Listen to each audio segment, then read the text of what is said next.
The chairman of the Advanced Dancing Committee here at CALLERLAB, and we are here primarily to discuss the various natures of advanced dancing, and there are quite a few of them. We have a panel here, and I'll be introducing them in just one moment, but first of all, we'd like to welcome you all, and I'd like to know how many of you out there are not currently involved in the teaching or calling of advanced dancing. Okay, it looks like we have a reasonably well-represented group of interested citizens. The rest of you, therefore, would comprise people, I would assume, that are involved in one degree or another with advanced dancing. Is that correct? Okay. And, of course, the abstainers. You're out there, too, right? The Advanced Dancing Committee at CALLERLAB is taking on greater visibility as time goes on because it is just getting itself organized. The whole nature of advanced dancing is coming together. It is gelling on a nationwide basis. This is not to imply that it is superseding as a level any other level in the activity. I don't think that that's true, even though the total number of participants in advanced dancing is increasing. What I really mean to imply here is that we are getting the act together. Men are agreeing from one coast to another and all around the world on how and why and when we can apply the philosophies of advanced dancing into our overall dancing programs. We have a subcommittee in the Advanced Dancing Committee which has been addressing the question of preparing a document which is truly a position paper and nothing more on what constitutes the nature of advanced dancing. An informational brochure. The brochure could not be completed in time for this convention. It has gone through 11 drafts in 1 year. It will end up to be 9 pages, finely printed, and it is still considered to be a summary of a very broad topic, advanced dancing. The panelists that are up here have all received the most recent draft of that pamphlet, and they will be speaking to the philosophies contained in that document.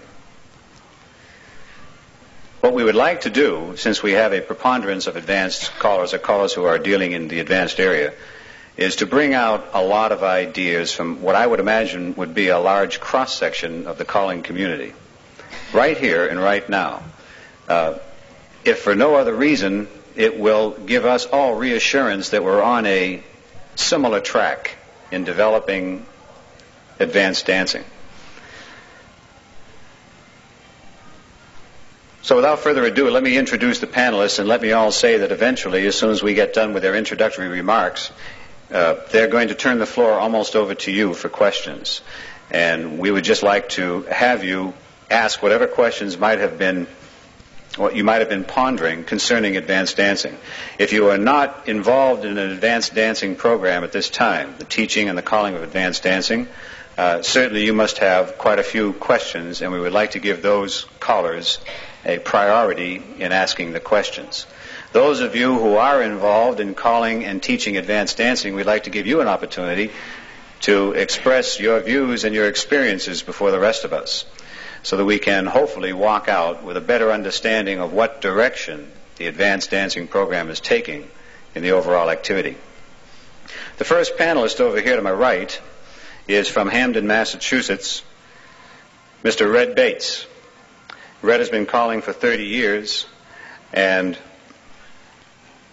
you're supposed to put your starting year down. I can't subtract that low. 1956.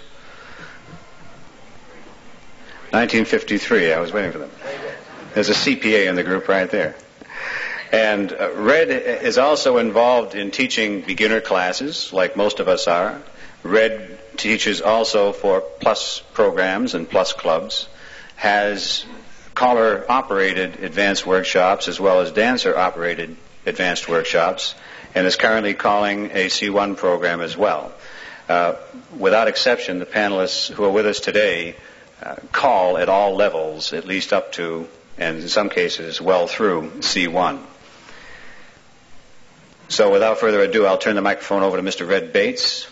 Let's give him a hand.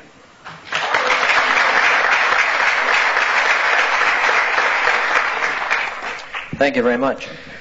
Yeah, it's hard for me, Kip, to give a date when I started calling, because actually it was before then, I believe. Anyway, I've kind of been calling long enough to see the thing happen. From the days of duck for the oyster and dig for the clam, all the way up through. And during that time, I think I've called about all the different things going, one time or another, including Contras and so forth. But there came a point in my career, and I just say this to a little introduction how I get into this advanced level, where I had to make a choice, I think, of whether to stick to what I was doing, more or less, and fade away, or to change and go with the trends, okay? Some decision I think a lot of callers have to make. Some make them, some don't. And that's personal choice. But I did, and I find it very exciting. I enjoy the advanced level and the C1 level very much. It kind of gave me a new lease on the thing, frankly. More than that, more importantly, it gave my wife a new lease on the thing. And when she's happy, I'm happy, okay? And she isn't, why, things aren't too good. She's not here right now. Anyway, getting to the point. Advanced level dancing, I guess, as most of you know, is the next step up the ladder, if there's such a thing, from the plus plateau, which many people find themselves in. Now, in New England, and I can speak for New England pretty well because that's where I've done most of my work, we have been in the activity for quite a while. So I think the first club was formed in New England in 1951. And we have many clubs celebrating their 25th and their 30th anniversaries. Okay, along with this, a lot of the people have been dancing for a long time. And they have been through the mill, so to speak. In other words, they have been club president, club treasurer, angels for years, this kind of thing. And a lot of the people that I work with are just these folks who are at the point now they want to really dance and they don't really want to get too involved. Now this, in the club activities, this is not all of them, but a good proportion of them. So they do enjoy belonging to a call-or-run club. They don't have to do anything but come and dance, right? And so I'm working with a lot of these folks right now. The advanced level philosophy is, I think, something that maybe is an interesting topic. So I'd like to tell you just my philosophy about it, okay? And first of all, I believe that no matter what level we are dancing, it should be dancing. Okay? I was in the Army, and close order drill has its place. Okay? But I don't call it dancing. This is something I've debated with many of my peers, but anyway, this is my feeling on the subject. And that applies to advanced level and to a C1 level, as far as I'm concerned. In both areas, my clubs are quite successful. People return year after year, and they're enjoying themselves. That's how I measure success. And I think you probably measure it the same way. How many people come in your door, and how many people stay with you in the activity. That, in the final analysis, is the answer. If you don't have any people to dance, you won't have need for a CALLERLAB. So then that brings me to the philosophy, and I think it's pretty well spelled out in that little booklet too. As I read over the booklet, I noticed that many of the things that I believe in are in the booklet. So we take a few figures and we put them together at another group above and beyond the plus plateau. And we, first of all, I think need to have dancers who have been dancing for a while, quite a while, and have mastered the plus level. I don't think people should be encouraged to get into the advanced level unless they have. Sometimes we do encourage them to do that because we want the bodies,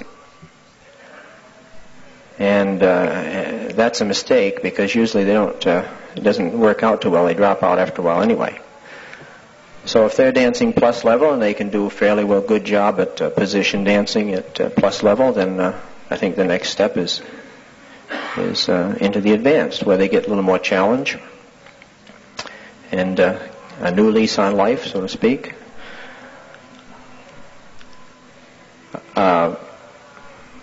In the advanced level, I use singing calls. Not everybody does. Something you might want to talk about too, I don't know. But I use singing calls at that level, and I use the advanced level figures in the singing calls so that the dancers get two things out of it. They get a change of pace from just a patter record going for 2.5 hours, a variety of music, and they also get reinforcement of the calls, the figures. In a singing call, if you use a figure 4 times through, that's everybody switches around, changing partners, so they get a reinforcement on the figures. So I believe that's an important part of it as far as I'm concerned. My own situation, I do that also at C1 level.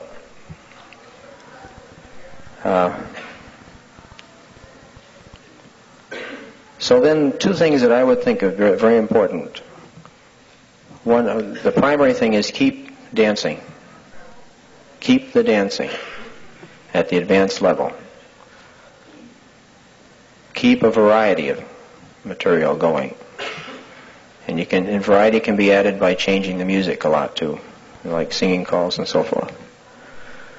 I don't know how long Kip wants me to say. I can go on for a long time, Kip, but I don't think I should. I think you got 4 other fellows here, 3 other fellows, and I think I'd give them a shot. I'd be happy to talk about the philosophy or after you've had any questions or anything like that. Thank you very much.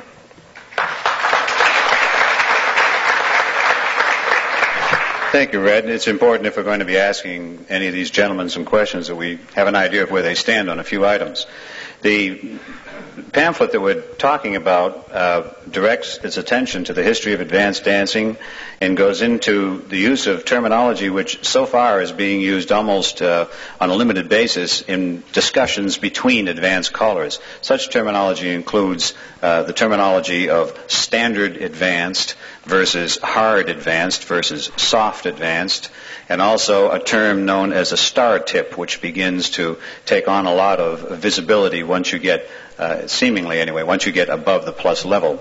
So we know that in the state of Illinois, though this next speaker has been calling for since 1978, he has had a tremendous experience. He's what we call a top-down learner, in the sense that he learned his dancing very rapidly, became a challenge dancer, was intrigued with the challenge choreography, worked his way from there into challenge calling, into advanced calling, into plus calling, and right down the beginner class level.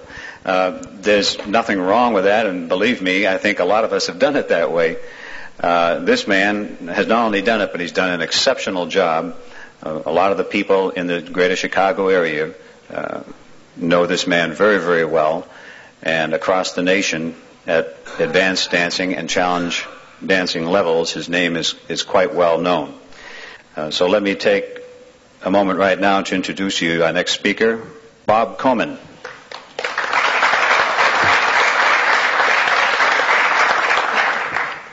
Thanks, Kip. As Kip indicated, I haven't been calling a very long time, and I consider it an honor and a privilege to stand up here and talk to you.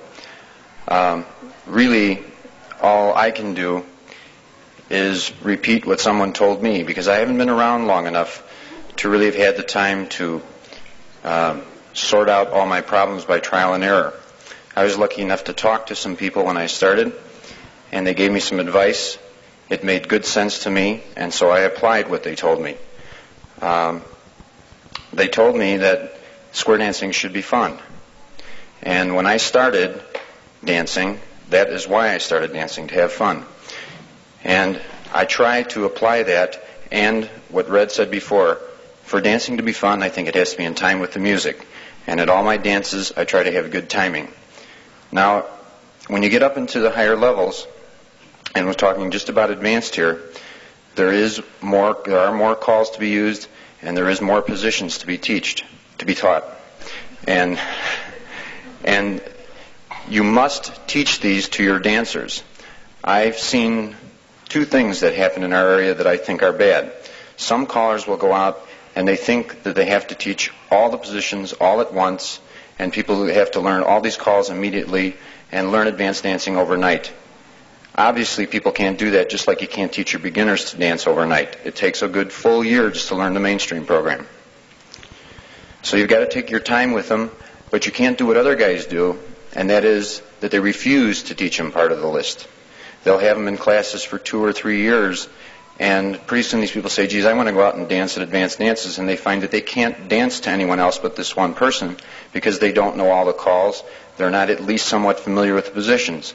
So what I think I'm saying here is advanced dancing becomes semi-contradictory. You've got to make it fun, you've got to keep it dancing, and yet you have to teach all these extra calls and complicated positioning. And that's exactly what I'm telling you. It is not an easy job. As well as the dancers being prepared, as Red said, they must be prepared to want to go into this type of thing. The caller as well has to be prepared.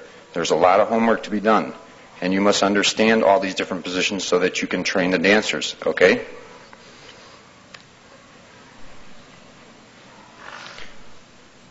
I think that covers the points that I wanted to make, and we'll let the other guys talk.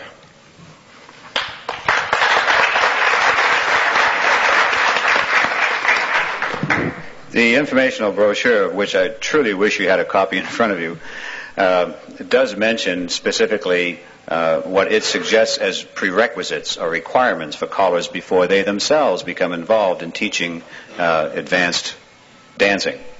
Did you have a question, Gary? Oh, okay, great. From Southern California, where everything seems to happen all at the same time, earthquakes, floods, hurricanes, tornadoes. Not Southern California, no. Southern California is an amazing area of the country for dancing. There are probably more dancers per square inch in the LA basin than anywhere else in the world. And anytime you get a large number of dancers, I'll take that exception. Anytime that you get a large number of dancers in any specific area, you're going to come up with a lot of different viewpoints on the way things should be done. Probably one of the most successful men in the Southern California area, unequivocally, in presenting a dancing program is Mr. Larry Ward. Unfortunately, Larry's not here with us to share his experiences with us. And furthermore, he certainly has a unique way of developing his programs. He follows philosophies which are not foreign to us, but they're philosophies which a lot of us have not concentrated on completely. His success is just unquestionable. Another young caller in the LA area who spends a lot of his time calling in the Western 11, traveling all through the West, doing a lot of major festivals, is also responsible for one of the healthiest advanced dancing programs in the LA area. But it stands in the shadow of his tremendously successful Plus program and his super tremendous beginner class. And I'm talking a beginner class in excess of 30 squares. And that is terrific. And this is a repeat performance. This is not 30 squares this year that grew from 7 last year. This is 30 up from 28 last year, probably going to 35 next year. It's my pleasure to introduce you to Mr. Bronk Wise.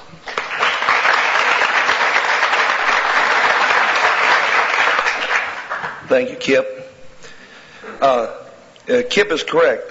Southern California is unique, and we do see a lot of different styles. And let me just tell you a few of the things that I'm presented with in my area. However, my advanced dancing is not restricted just to Southern California. I do go up into the Northern California area and call quite a bit for Kip and his group, and also Dave Stevens back there in the back, and many of the other fine leaders we have in the state. We definitely have three levels of it, well, I should say three difficulty levels of advanced level dancing.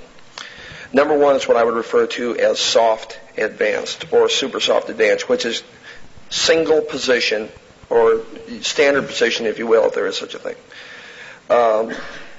Not the complete list.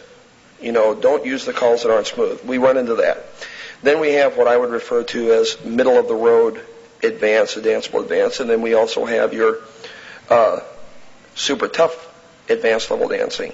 I'm exposed to all three of those and call all three of those. And they pose their problems. They also have their advantages. I think we can get into that a little bit later on when we can start sharing experiences from your own areas, because I'm sure that you're all very well aware of what I'm talking about. There's many times that I have called three advanced level dances on a Friday, Saturday, and Sunday and saw three absolutely different levels. They were not the same. The calls were the same, but the way they were presented were a totally different story. However, the thrust of my introductory remarks, really my main concern as a high-frequency caller, if you will, high frequency seems to be a good word, but let's just say advanced level. I don't know how Kip feels about the word high frequency, but my main thing is about the new people that come into advanced level. I run two advanced level groups, one of which a club chairs my group, the other which I run myself, which is an intro to C1 group. We've had good success with both of our groups.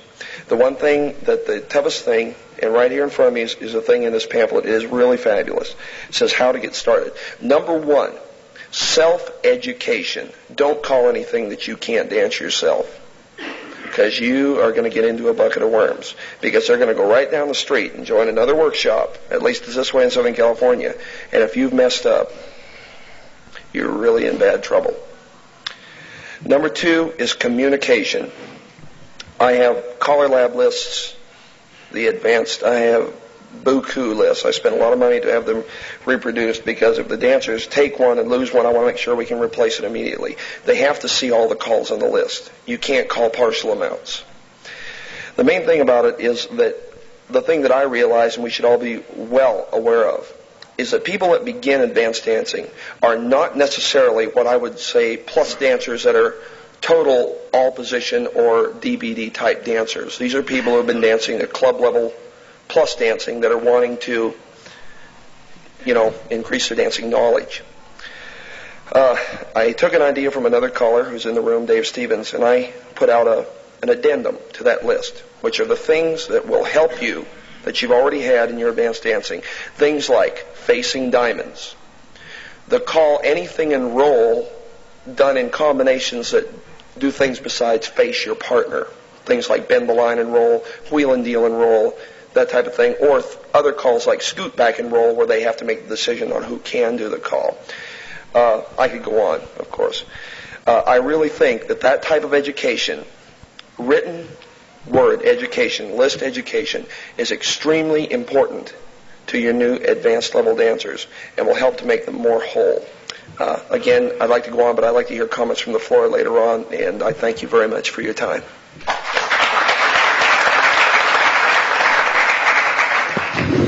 We're moving along, and from upstate New York, we've tried to pick up a geographic distribution to show you that advanced dancing is not just occurring in one specific location. We've got New England, we've heard from California, we have the central state with Illinois and Chicago area that has addressed you, and now we're turning to upstate New York, which is, again, another unique area.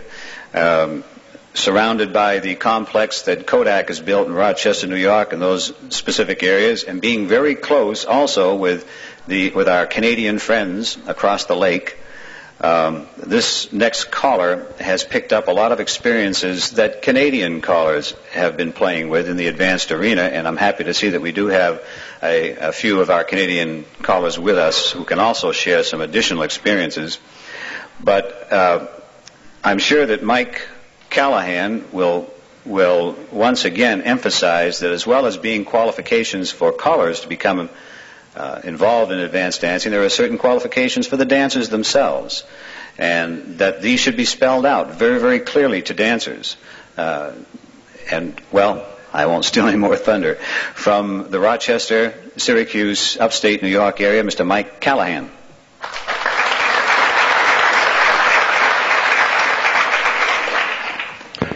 Thanks very much, Kip. Our area, Rochester area, has approximately 35 square dance clubs. Most of these clubs are officer run. And my wife and I have 3 advanced clubs that we run ourselves. One is an A1 club, strictly A1 on Monday nights. Another is an A2 club on Tuesday nights. Then we have what I kind of consider a unique rural area advanced workshop. In other words, it's a club that we took over from a caller who moved to Florida. And it's only a twice-a-month workshop down in the central part of New York State where there really isn't any place for anyone else to learn advanced dancing, and it's twice a month. One of the things that I kind of picked up this morning from the C1 interest session is somebody used the word grim. And it got to the point where they were saying that grim callers produce grim dancers. And I think that if you're really too serious, even at the advanced level, at teaching your dancers, these dancers are going to project this image when they go out to other dancers. And then these other dancers are going to say, well, these people are, they're not having any fun, they take it too serious. So you can put the fun in advanced level dancing, and I think that's a very important part of the program that we try to run. We use a number system at our clubs, a computer number system. We use our first tip is, you can dance with anyone you want, first and last tips, and then we have a computer number system, which is again spelled out in this book, this pamphlet about, one of the benefits or one of the things that you should use at your workshops. I also use singing calls, as Red does, and I try to put advanced level figures in the singing calls. One of the things that we enjoy our people immensely, and we try to encourage them to support their own clubs also, and not just our clubs, our advanced clubs. This is very important. I think that, just because you dance an advanced level doesn't mean that you shouldn't support the next level or even 2 levels lower than what you're dancing, because this gives your advanced people a good image from the mainstream dancers. They say, hey, these people are dancing with us. Maybe in a couple of years we'd like to try this. So main thing I want to say is you can keep the fun in advanced level dancing. And also, you must learn to sight call. It's imperative. You cannot memorize advanced level figures. I tell you a little experience that happened to me, and then I'll close. I was a memory type caller strictly until about 10 years ago, and I was asked to call for, at that time, this was, I think they had the 100 Challenge Basics or something like that. There wasn't really an advanced level club. And I worked a month on that dance, and I used everything up in an hour that I knew. And at that point I says, well, I better start learning about this sight calling. And this is the only really way that you can call a decent advanced level type of dance, is to become proficient in sight calling. And it took me, I would say, about 5 years to really feel that I was proficient in sight calling A1 and A2. So that's the extent of my remarks, and I thank you very much, and I hope we get some questions.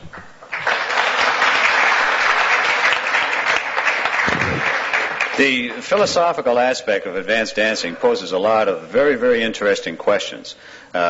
Namely, how does advanced dancing fit into our overall plateau scheme? Where do our dancers come from? obviously they're not coming in off the street. We've made certain prerequisites, namely that they be at least plus dancers. Not just plus dancers, but adequate plus dancers. Well, that seems to infer, without a doubt, that those dancers are coming from some sort of an organized plus location. Does this present any moral or ethical questions which we have to carefully address? It certainly does, and it will have different implications in different areas. It depends a lot on your geography.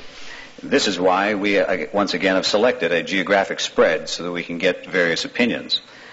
Furthermore, the advanced dancing technique till now, or at least up until this point of time, has existed on a unilateral or one-dimensional aspect, and that was, we had a statement at the bottom of the list which simply said that if you were not a totally adequate plus dancer capable of doing those calls from all position, then you do not qualify to become involved in advanced dancing. This document and all of the thought that has gone into it and the expressions of interest shared by callers who are calling advanced, we have finally really and truly added the third dimension to advanced dancing, the depth. And you heard it expressed as standard advanced presentation versus soft or super soft versus very hard, very difficult presentations. This is a third dimension, an element to this plateau of dancing which takes on particular importance because the complexity of the choreography goes far beyond anything at a previous plateau. If for anything else alone, just because we're asking these dancers to pick up an additional 68 or 70 new calls.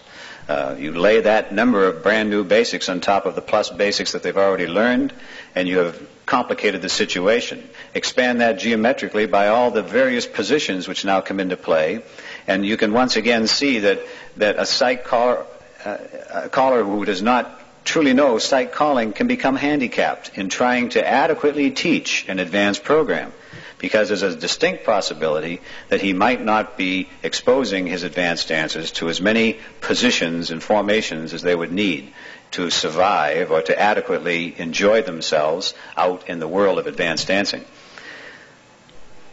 Now, you've heard from all of our panelists, and just to give you an idea of where they're coming from, the first thing I would like to do is to hear from any callers out there who are not currently involved in advanced dancing. You must have a specific question. I know that you came here to listen, probably, but there must be something on your mind regarding advanced dancing and the teaching of advanced dancing that brought you into this room. I would also like to remind you that anybody who would like to say anything, I wish you would please approach the microphone and take your turn at the microphone and speak clearly into it, seeing as how the session is being taped. Do we have any questions at all? Okay, in other words, what's happening here, and correct me if I'm wrong, those of you who are not currently involved in advanced dancing or the teaching of advanced dancing do not have any questions. Is that true? Well, I'm a little bit involved in it. I'm Ken Curtis from Virginia. But I've heard some things that I'm really curious about as to how we're going to advertise them and how we're going to get the word out. You produce an advanced dancer. He goes from your area to another place, and it says advanced dance outside the hall. Where does this guy stand? Do you let him go on in and dance? I mean, he's going to go in, and he's going to pay his money, and he's going to get zumped. Possibly because unless we say advanced soft outside or advanced halfway medium, or where do we draw the line? Did you want to direct that question to anybody specifically here? No. Oh, okay. Anybody? All right. Before anybody else answers it, I'd like to express the opinion of the subcommittee that handled this document. Their opinion is that the term hard, soft, or standard should not be used in advertising. That it is simply a matter of fact at any plateau that when somebody learns for the first time a given group of basics, that they will have to pick their depth of learning up by exposure. In other words, going out and dancing and dancing and dancing, the frequency of dancing. For instance, a brand new beginner fresh out of class can go to a dance which is advertised as a mainstream dance, and he has learned all of the mainstream basics. He could still get zonked even though the dance is advertised as mainstream. Because we have not recognized formally the third dimensional aspect of other plateaus does not discount the fact that in advanced dancing we have recognized it. It's there. It's a reality. And yes, he might get zongs, but you know what? He might not. He might walk away thinking that it was really terrific. Anybody? I think about... Just state your name first. Again, I'm Bronk Wise from California. Again, addressing the question that was just brought up. I think that also underlying that, I think it's the fact of, how do you handle that kind of a situation when you walk into a floor and you realize that after you've called your first tip, number one, you've either called much too hard for the floor, which it doesn't take you very long to figure that out, or you've called much too easy because there's no response to your stuff.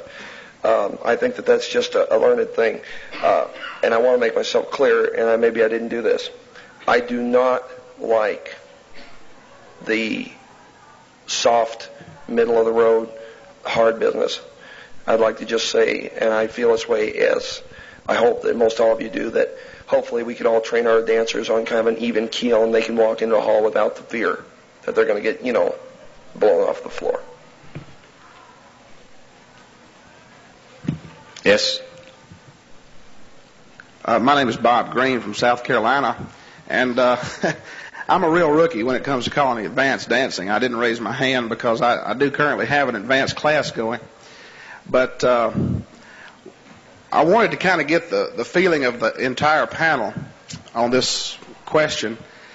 It's been my experience from the few advanced dances that I've attended that, in South Carolina, I don't know how it is all over the country, but there are certain positions that it's more common to hear a particular call from, and possibly even easier for the dancers to accomplish than other positions. And what I've been doing, and my question is really, is it right or wrong? What I've been doing is literally putting my dancers in what I think is the easiest position to accomplish that move from, and teaching it there just to get them doing the movement and moving right through the A1 list. I haven't gotten into A2 yet, and thinking that I'm going to come back now that they're actually doing the move, then discuss the definition with them, which I do from the start, and try and get them dancing it from all positions after that. Is that right or wrong? I really need the opinion of the whole panel. Not only the panel, but probably the entire room. Because I'm sure that you're going to find that there are many very, very strongly... Let me qualify that. Yeah. One quick thing. There is not much advanced dancing in South Carolina. In fact, you really would have to drive several hours to find an advanced dance once every 3 months or something. So we're just now getting into it in South Carolina. You probably have advanced dances every night in California, but we just want to get them into the advanced level. Okay, I can just throw my opinion out very, very quickly. If you've designed your program based on the ability and all the factors concerning your dancers, then as far as I'm concerned, you've made the right decision. But we'll hear from the panel. I think at any level, dancer success is very important. In other words, you've got to give your people confidence. If you bomb them right from the start, they're not going to come back. And that's going to be the extent of the advanced level interest in your area when people start, getting bombed on the advanced floor. What I try to do when I'm teaching an advanced class, maybe some of the easier movements, try to do them from some different positions, but mostly the harder ones I do from one position only for quite a few weeks, and then move into it, after they got it down pretty good. And my interest is having the people, the success of the dancers to keep their interest up. Okay, thank you, Mike. The pamphlet that we're talking about addresses the same question, but before I get into that, anybody else here want to express an opinion? Bob? Bob Comyn from Glenview, Illinois. When I started my advanced dance in Chicago, I put on the flyer that it was A1, A2, and that the caller should know all the dancer should know all the calls on the list, but that it would be mostly standard position. That's still the way my flyers read, and I don't want to sound like I'm blowing my horn, but by double, my dance is twice as big as any other open advanced dance in Chicago. So I don't think you're wrong, and I found that even a lot of what you'd call the hard advanced dancers come to the dance because they don't want to go to hard dances all the time. The dancers want to have fun too, and they enjoy just being comfortable and dancing the calls from standard position and dancing. Sure. I just want to clarify the question. Sometimes it can get confused. What we're saying here is that you take the approach of teaching your people from basic or standard or easier setups, and then you do eventually get into more complicated, more refined setups. I hope to. Yeah, as time permits. Right. Here's Red. Red Bates, Hamden, Mass. I kind of agree with that philosophy to a point. Just one thing that, from our experience in New England, we've found, unless we do a very good job of teaching the figures from all the various positions, eventually, I don't say you should jump right into that, okay? You know your group and you keep them dancing, sure, and give them a good time. But eventually you got to get into that stuff, okay? Because if you don't, then your dancer goes out and he sees an A1 dance down the street, and sooner or later in South Carolina they're going to have them. And somebody comes in from outside and calls that dance. Those dancers are in trouble. They're going to get in trouble, really. Even if you tell the caller, take it easy, these people haven't been dancing too long and so forth, it's still a different approach. I don't care. If they've only danced to you, somebody else comes in, he's going to hit these things from a little different angle, and that's all it's going to take, unless they've been exposed to the thing. So as soon as possible, I would get into teaching them by definition. Okay? I think that's true, anything above plus, but that's... Are you going to speak to the same thing? Bill Peters, California. What I've been hearing from all the panel is that, and I certainly agree, that we should move them into the more difficult arrangements and the more difficult applications of the program slowly, always ensuring dancer success, and do it gradually and don't push them too hard and let them move at their own pace. I've been getting that from all of you. The question I'm asking is it, however, necessary or incumbent upon any of us or all of us to continue the process to move them up? Is there a point at which we say, for this particular group at this particular time, or this is as far as they're ever going to want to go, and at that point, is it okay to stop, to draw the line? And if that is so, then where is that line? I'd like to have the panel address that, or anyone else. And how about having somebody else from the room address that? One of our Canadian callers, Bruce Stretton, is on his way to the microphone, and I know, Bruce, you've been handling that same problem for quite a few years up there in the Ontario. Well, I think we do have a successful area in the Toronto, Hamilton part of Ontario, because one thing that you fellows never mentioned, we have A1 clubs, A1 workshops only, A2 workshops only. And in other words, they go to an A1 dance, and you people mention advanced dances. We have A1 dances, A2 dances. Our convention is an A1 room with nothing but A1. This year we're having 2 rooms of A2 for the first time. Montreal Convention had an A1 room, A2 room. Your national convention had an A1 room, A2 room, but you fellows aren't mentioning 2 levels. And you could have a stopping level at A1 and deciding how hard you're going to take that. Work your way to the microphone. And in the interim, before I pick up on this next speaker, let me just read something from the brochure. The caption is A1, A2. Those who first venture into advanced dancing might become confused by the expressions A1 and A2. Simply stated, the advanced dancing basic list has been separated into 2 parts for teaching purposes only, with about half of the total number of basics appearing on the A1 segment and the remaining basics appearing on the A2 segment. This eases the transition into advanced dancing and adds considerable flexibility to the advanced dancing program, such flexibility that you have so stated. The distinction between A1 and A2 has led to the development of a new group of dancers who only dance the A1 basics. This has resulted in the existence of a quasi-plateau that CALLERLAB has yet to formally recognize, but exists nonetheless. Many callers and clubs regularly sponsor and advertise A1 dances. It is important to remember that as of this writing, the defined dancing plateau is quote-unquote advanced, or A2. The term A2 implies knowledge of the basics on the A1 side of the list as well as those on the A2 side. And the paragraph continues with a further explanation. The point that you're bringing out is well taken, and we think that we've made the same point in the brochure.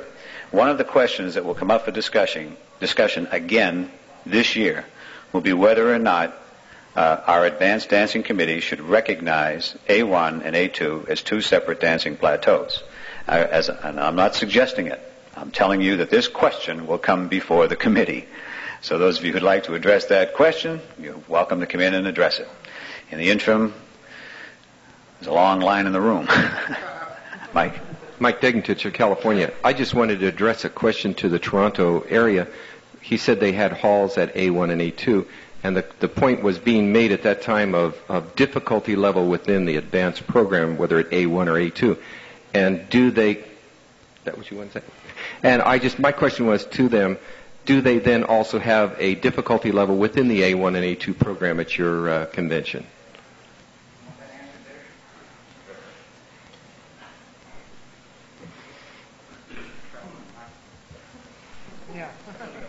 Bruce Stratton is answering that question once again. Again, it comes down partly to the callers. Some of them, I myself, believe in teaching everything from every position as I go along. Why go into one move if we don't know the other one properly? But again, at our own staff, they will find that one of them will be a stronger A1 caller than another one, or a stronger A2 caller. And the difficulty is there. The list is there. The caller is supposed to stick to the list. Some callers will back off. Most of the people will stay. Some will get a little tougher. One or two will leave, but most will stay.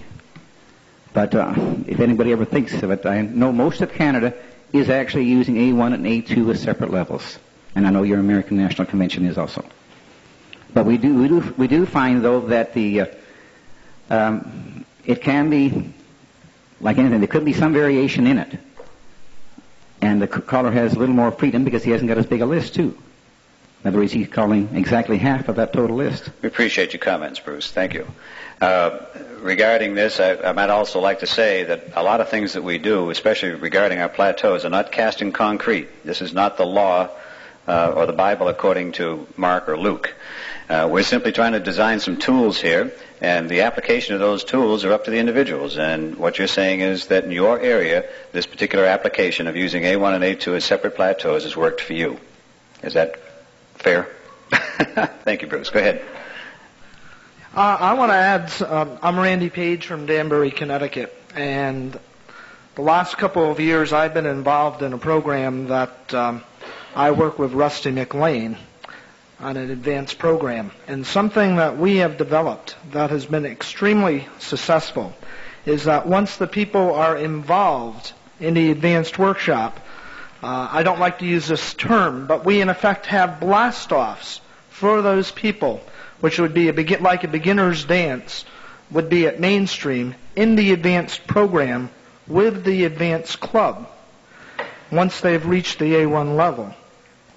And in order to have our A2 dancers happy to have them in at the A1 level, we find that it's necessary that we do concept teaching with the A1 calls so that they have all those positions before we send them in to dance with the A2 club. Thank you, Randy. I'm Jay Klassen from California. No one seems to want to address the primary issue, and no one on the panel seemed to have mentioned it, so I'll mention it. Well, we were sure that you would, Jay. The big issue, Kip, is all of us who are teaching and calling advanced are teaching and calling a lot of it out of defense. And the reason we're calling it out of defense is because we don't have any standards as to what's soft, medium, and hard, and we don't know how to teach all that stuff in one time.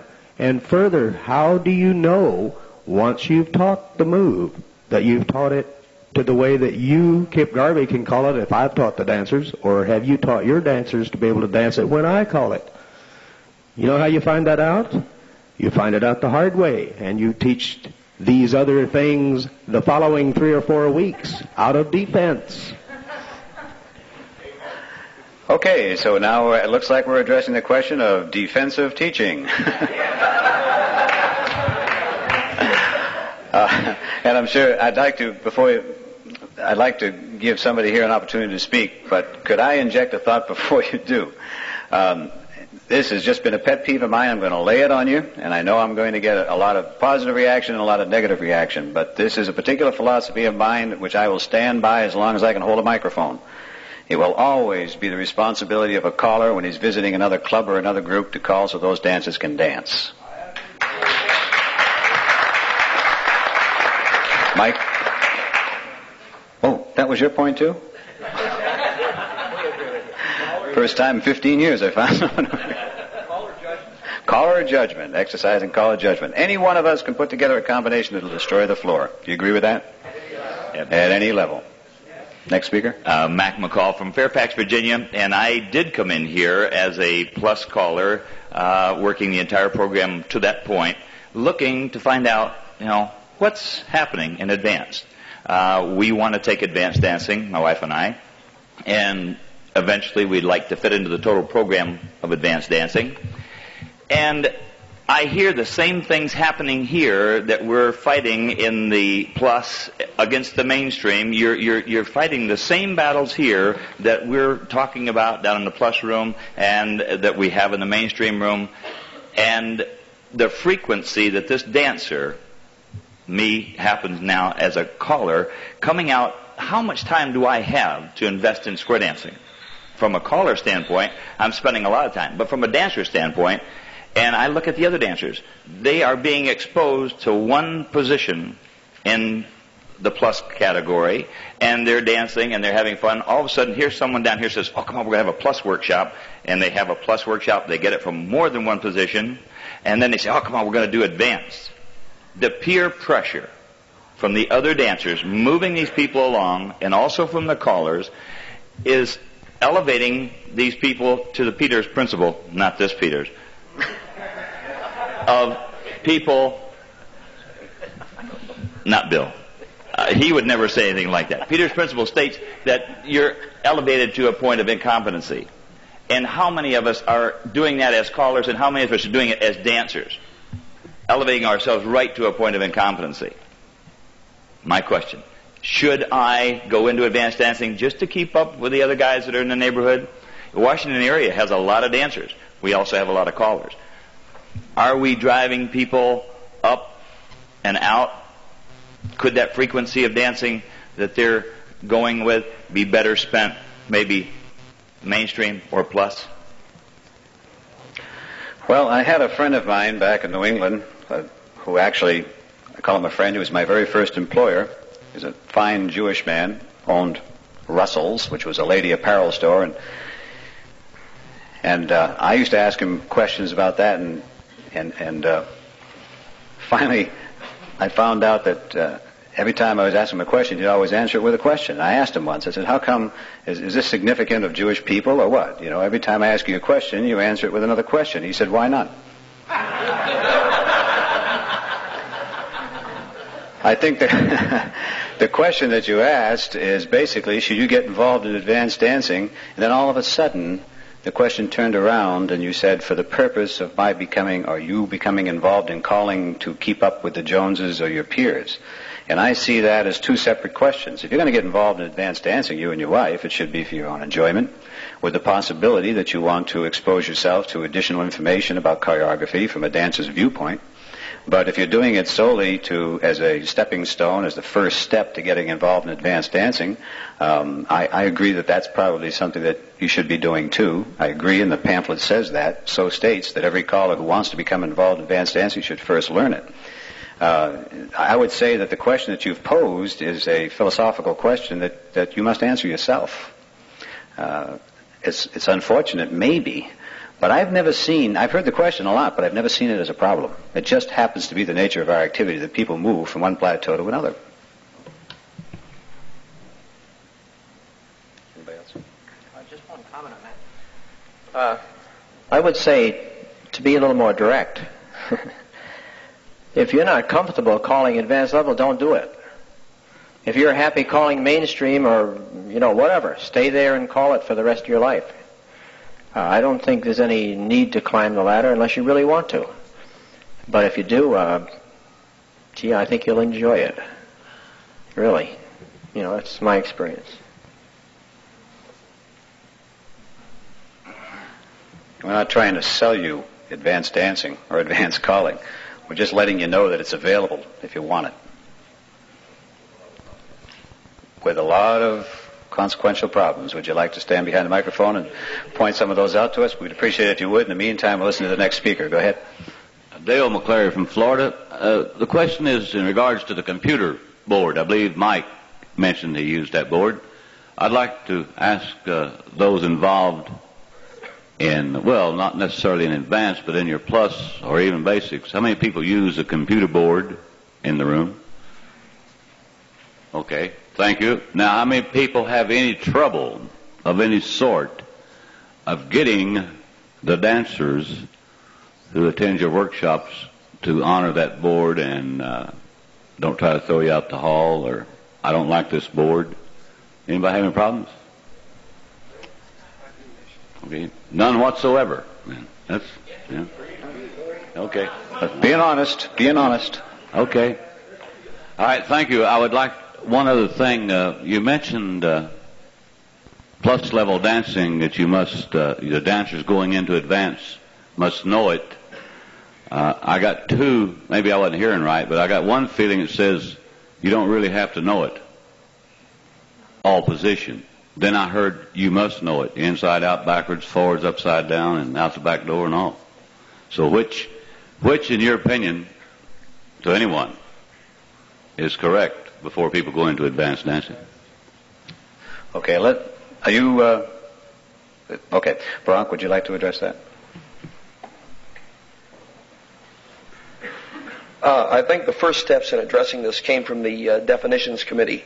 The thing was, one of the things that you notice that one of the first steps that I felt was in the right direction was when they wrote chain reaction from quarter tag only. Now, I think that right-handed is thrown on there. Am I incorrect in that? Right?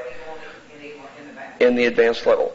Okay, and I think it's, we're working so many drafts of these advanced level definitions, and there's all kinds of, with each call, there's some kind of a little clause underlying it. And I think by the time that that's all done, which I believe is supposed to be at the end of this convention, is that right, Kip?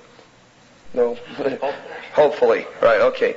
By the time that's done, I think that the groundwork's going to be there. I really think that when we lean back and we look at it in all honesty, I think that we're shooting for somewhere right in the middle. I don't know. I feel, I kind of go towards the hard side of the middle. But I really think it's just like in our plus dancing, mainstream dancing. I don't think that there should really be that big of a difference. We're learning another set of calls with a little tougher choreography. Well, maybe a lot tougher choreography. That depends on individual taste, again. But as far as the calls themselves and the number of positions you do from, I think that the definitions are going to lay down the groundwork for that when they're completed. Okay, we're in our embryonic stages of development regarding this particular plateau. Let's look at it that way. Originally we thought, hey, wouldn't it be great and pure and clean if everybody was just, almost angelically pure when they came to us to learn advanced dancing. And then we discovered we couldn't find anybody like that. Okay, and Mike, before our next speaker, Mike wants to address your question about the number board. Yeah, I took over on an A1 workshop from a fellow who never used it. And the first night we were down there, we explained about it. We said, hey, we use this up in Rochester. It kind of works out neat. Let's try it 1 week just to see how you like it. And what the dancers actually found is, first of all, when they didn't use it, the good squares were down in front, poor squares were in back. The caller was stopping, walking people through things. All of a sudden, when you got the better dancers mixed in with the poor ones, the whole floor level raised up because you didn't have to stop and walk through so much, and everybody learned. And after about 2 weeks, they loved it, and they still use it, and we've never had any trouble. So. I do too. Next, please. Hal Posey from Central Ohio. Our advanced level program is weak, to say the least. I think we have 4 small groups active in the area. But I want these folks that are anticipating going into advanced level to realize that there is a lot of problems in advanced level because of your statements you made earlier. We are in an embryonic state. And I really believe at this point in time, while you're in this state, is the time to draw the line, as Bill Peters said earlier. For example, I work with my dancers, all position as we used to call it. Now it's dance by definition. And I rack my brain to some of these positions we can get into, and I think, boy, I've got them cocked and ready to go out to that festival that they want to go to. And they come back and they say, hey, Kip Garvey called cross-circulate once and a half. How in the world do you do that? And it goes back to the teach by defense. Well, now I've got to try to find out how in the hell to do that. And I work a full 8-hour day job besides calling for the 4 groups that I call for, plus guest calling. And you don't have a lot of time to sit down and do this. If you fellows that are designing all of these nice definitions for us could also sit down and say, well, you can do it from here, you can do it from here, you can do it from here, it would sure to hell help the rest of us an awful lot.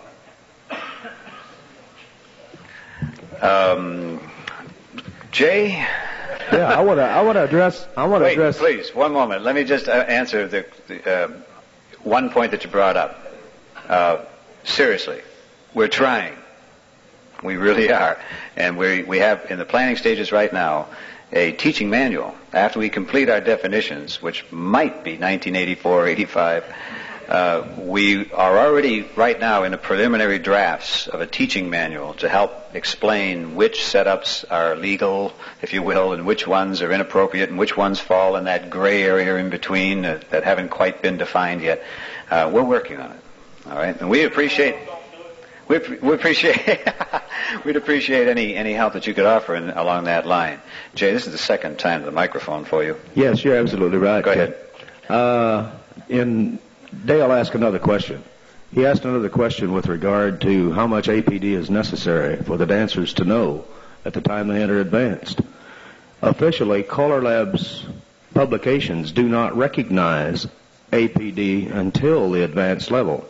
So for that reason, if you have dancers that can handle plus calls from anywhere, even if it's only one formation and only one arrangement, I contend you cannot throw them out of your advanced class because, quite technically, they do not have to know it. They indicate that APD goes with the real estate, if you will, when you're in advanced, but it does not state that before those levels. What it does indicate is that on an attachment that used to exist on the mainstream list, it says if you're going to use different arrangements or different formations, these are the calls you can do it for. But it doesn't say you have to do it. The only place where it says you have to do it, or has ever said it you had to do it, was at advanced level and beyond. Okay, the second point, Kip, there's 2 other issues with regard to advanced dancing that get into this business about teach by defense. I would like to bring up. I know it does not just exist. Would you call that TDB? TDD? Yeah, teach. So we could DBD. I really TDD. call it TOD. It's teach out of defense is what you're doing. Okay, there's 2 other situations that bother me. The first one is CALLERLAB has never taken a position with regard to fractionalization of a call. I'm talking about things like circulate once and a half. Okay? If you're doing the whole call and all 8 dancers are doing the whole call, a fraction more or a fraction less of that call, they've never specified which ones of those are legal and at what levels. And I contend we have to. The second issue, and the one that probably irritates me the most at the advanced level, is fractionalization within a call. This means things like chain reaction, but turn the star, XYZ quarters, okay? My opinion with regard to the first one is that all CALLERLAB has to say is, can you fractionalize a call? If the answer is yes, so be it, and I'm not going to care much one way or the other. But fractionalization within a call I'm violently opposed to, because what you're doing in essence is you're teaching the dancers a whole series of other calls that you're phoning up to say are on the advanced list, and they are not on the advanced list. Okay. What they really are is Jay. Different calls. Now, how are you dealing with that issue? Okay, Jay, thank you. At the advanced level. Thank you, Jay. Thank you. Thank you. Okay, just for the sake of the record, you are using the term you collectively. Yes. Yes, okay.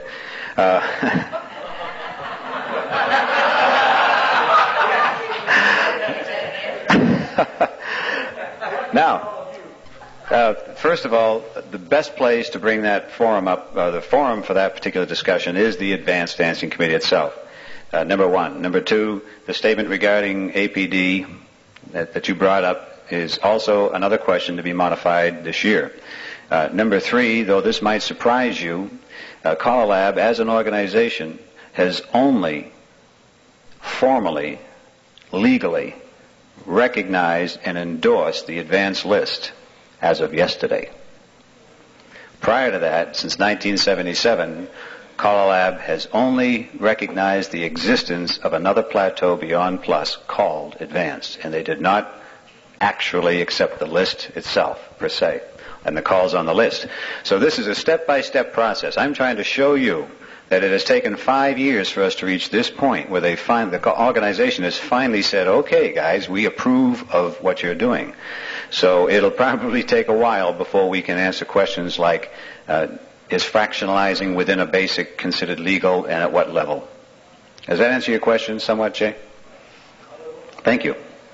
Anybody else want to add to that? Okay. Well, we can't answer everything, can we? Norm?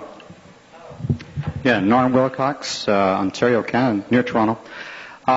Getting back to the numbers, we started out with a group that would like to, they came and said we'd like to learn advanced, so we started working the advanced list, and at the time we did not use numbers. We got into A2 and well into it, and I started to realize a groundswell of opinion from the dancers who were having problems. Hey, we'd like to be able to get in with some of these better dancers so we have a higher success ratio. Can we go to numbers?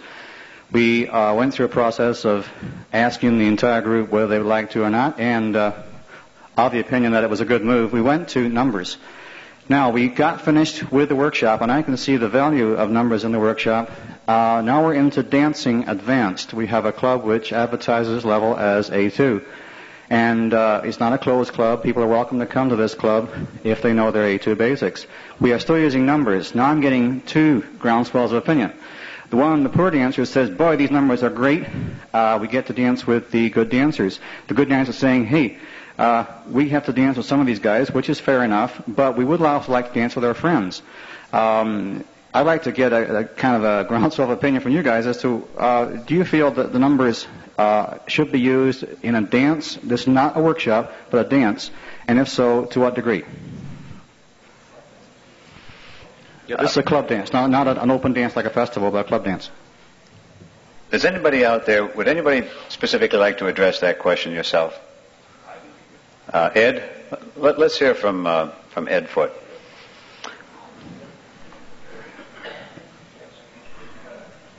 It's been my experience that the majority of advanced callers appreciate the value of the number system for anything at advance, whether it's workshop, dances, whatever. In responding to Dale's comment before, and he kind of phrased his question in looking for negative, people are having negative problems with the number system. You always have problems with the number system because you'll never have 100% of the people that want the number system, especially the few top super dancers. And eventually it comes down to the point, what's best for this group? 2 or 3 super top dancers or the whole group? And 99% of the callers generally opt for it's the group. And if this means, and I hear this all the time, callers say, well, so-and-so came up to me and said, if you use those numbers or if you keep using them, I'm quitting your club.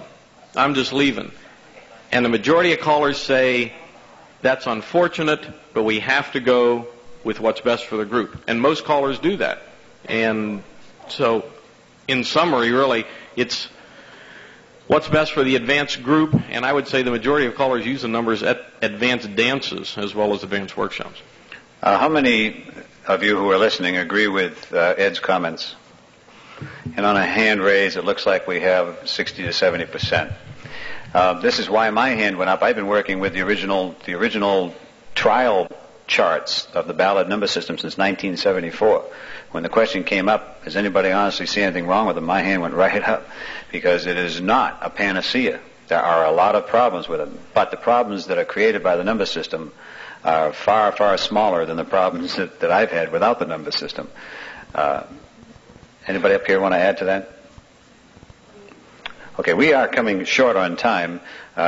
We have time, of course, for your question, if you'd like to. Go ahead. Well, it was more a comment, I guess, than a question. Bob Tarrant from New Jersey. On the number system, I did have a situation where I used it, and I did have couples leave the club. But the majority wanted it, so we stayed with it and took that loss. I do favor a system where you have the last and first tips open and number system otherwise. The thing I wanted to comment on, this isn't personal experience so much as something I read, which then led me to concern about my own activities, and it's probably aimed at the newer person getting involved in advanced rather than the more experienced advanced callers. The question came up, this gentleman was trying to do an advanced workshop and was finding out that as he got down through it, his dancers were going out to dance and coming back and complaining they couldn't follow it. So he went to an experienced advanced caller and asked, what am I doing wrong?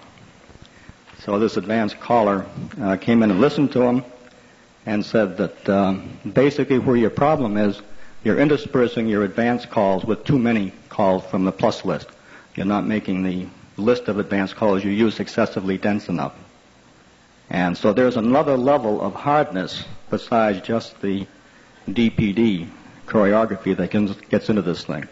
So I throw that out that if you're going to move into advanced dancing, you have to learn to string the advanced calls together fairly tightly.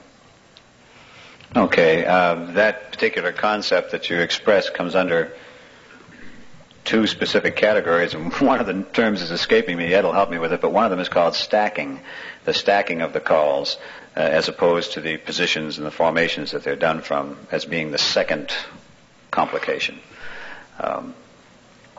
Do any of the callers in the room who are currently not involved in an advanced dancing program, before we come to our wrap-up, do you have any questions in your mind right now that you'd like to ask? If so, I'll let you step in front of Mr. Ed Foote, and you can ask it. Otherwise, let me also take this opportunity to introduce Ed as the chairman of the Challenge Committee, and also from the Board of Governors. Mr. Ed Foote.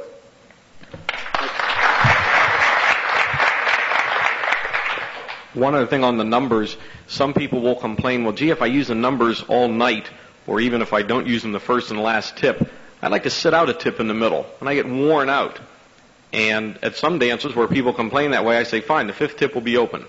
And now the people that want to square up together, the better dancers, fine, that's their opportunity. The people that want to sit out, that's their opportunity. So that solves that problem. I wanted to address a statement that both you, Kip, and Jay agreed on. I was impressed when you both agreed on that. You mentioned that the idea that at advanced level you are expected to know mainstream and plus all position, but we don't really find that in the real world. We don't find this angelic quality. Jay also said that since this is DBD is not a requirement by CALLERLAB at mainstream and plus, therefore it is illogical to ever think that we would find this situation before we start an advanced level class. And I agree. So the solution is that in teaching an advanced level class, for every advanced level call you teach, you go back and review one mainstream and one plus call, all position. But if you do that every week, by the time you're done your 25 or 30 weeks or whatever, you will have gone through and reviewed all the plus calls and the mainstream calls that are appropriate, and there are only maybe 15 or 20 mainstream calls if you really look at heavy DBD. Then when the people have graduated from advanced level, now they can do mainstream and plus all position. So it isn't really a requirement that to come into an advanced workshop, you have to be this super plus level dancer. But by the time you graduate from advanced, dancers should be able to do plus and mainstream DBD very well. And unfortunately, I find that callers are not doing that. In traveling around and calling advanced, people can do the advanced calls, and they can't do circulates from 3-in-1 lines. They can't do wheel and deals from facing lines of 4. Whatever. Left-handed spin chain to gears, which isn't a real big thing unless it's never been called. If it's never been called, it's a big deal. But if it's been workshopped and tossed in a couple times a night on successive weeks, then all of a sudden it isn't that big a deal. So I think that a number of callers around the country get so enamored of all these new calls on the advanced list, and boy, we really have to look at these. We're going to forget about mainstream and plus, and I think that's the wrong approach. I think we have to have the solid foundation, and we develop that in advanced class. Okay, coming down to the wire, I think that we all agree with what Ed had said, and if you'd like to try a little experiment with your advanced group, as soon as you get home, I suggest that the first call out of your mouth when you drop the needle down is head spin the top, and watch the fun. That's all. Just say it that way. Head spin the top and see what happens. It's amazing how many plus dancers are not aware of such a thing as a ocean wave rule or a passing rule or a facing couple rule. So, I would like to kind of bring everything to a wrap here unless somebody has something else that they'd like to add. And I do have one question here that we'd like to take a little poll on. How many of you agree with the use of a mixing system or a number system at open dances or festivals? At the advanced level, but the question does not stipulate the level. At the advanced plateau, would you be in favor of using a number or a mixing system at open dances or festivals? How many would answer that? Okay, sure. Fine. Let's start with an open dance. How many of you agree that you might use or you would use the number or mixing system at an open dance?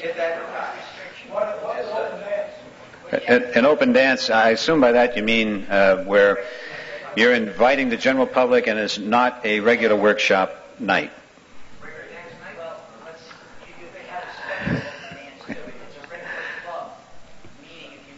Yeah. Okay, there's a lot of stipulations you could put in the question. We're not making any motion here. We're just trying to find out how many of you would use a number system at an open dance. Kip, would that be, are you saying an advertised as such? Sure. Not surprised? Okay. As an advertised regular open dance where the general square dance public is invited. And I see, hands up just again so I can just take a visual on it. It looks like we've got roughly 60% that would say yes. How many would say no?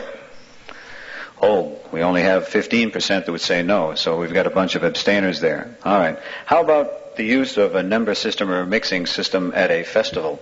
How many would agree that they would use it at a festival event? How many say no, they would not? It's magnanimous. How about a workshop at a festival event? Just a one single shot workshop session at a festival event. How many would use it in that particular instance? Okay. How many would suggest that it might be a good idea if the committee suggests back to him that he use it? Okay. So we take the question off. All right. Great. Yes. It seems to me like it would be fair to the dancer to advertise that you'll use the board. That way they will expect that they won't be dancing with their friends all night that came with them. Okay.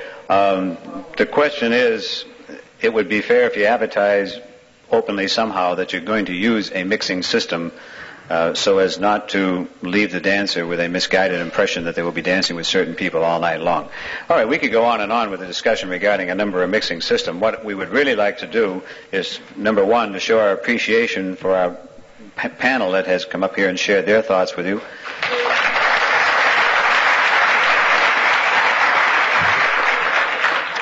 And we would also like to thank you all for your participation, especially those of you who have shared your thoughts and your experiences in your own world of advanced dancing. I think we're all working towards the same goal. And philosophically speaking, when it comes to the application of philosophy in square dancing, this is where the artistic value of the talents of the caller comes in. The judgment aspects and the artistic value and your ability to make judgments based on your people and your contributions to square dancing in your own area. Thank you so much for being with us this afternoon.